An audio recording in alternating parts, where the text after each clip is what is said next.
So, nag-grocery na pala ako. Sorry, hindi ko na-vlog. Wait lang. Ayan, yung sasakyan ko madumi. So, ito pala yung nabili ko. Banana, tapos tinapay, itlog, yan karne, tapos ito kimchi, tapos yan tissue. Tapos sibuyas gagawin kong kimchi. Yan, at pauwi na ako. Ha, nakalimutin ko palang i-vlog. At start ng sasakyan. Tapos mag seatbelt. Yun lang naman yung place namin. Ay, hindi pala yung pink doon sa my brown. Yun.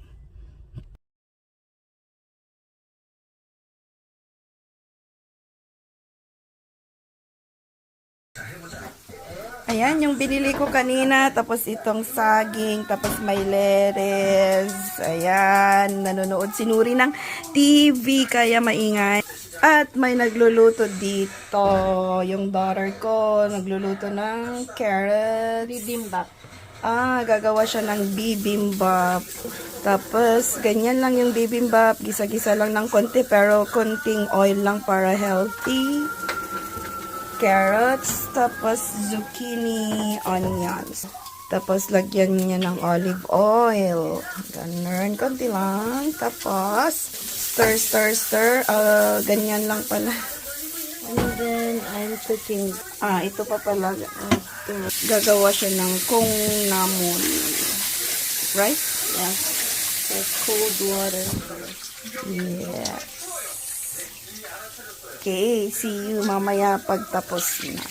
So, kumulo na yung tubig at i-blanch na yung sprouts for 60 seconds.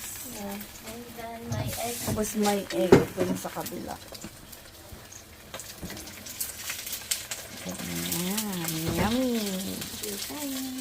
Ayan na pala, na microwave na pala yung meat kanina. Ito pala, kili-kili. White. Okay. Tapos, rinse in cold water. Ito na nga pala yung kinalabasan at kakain na nga ang tatlo. Hindi ako kakain kasi may weshik kami ng mga co-teachers ko somewhere. Enjoy eating!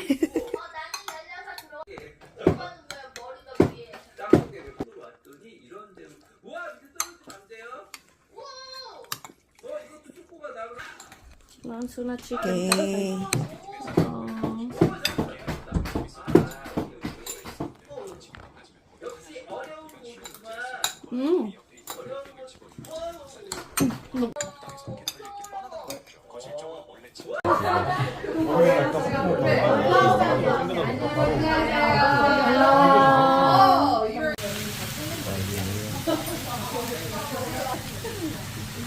Not the people.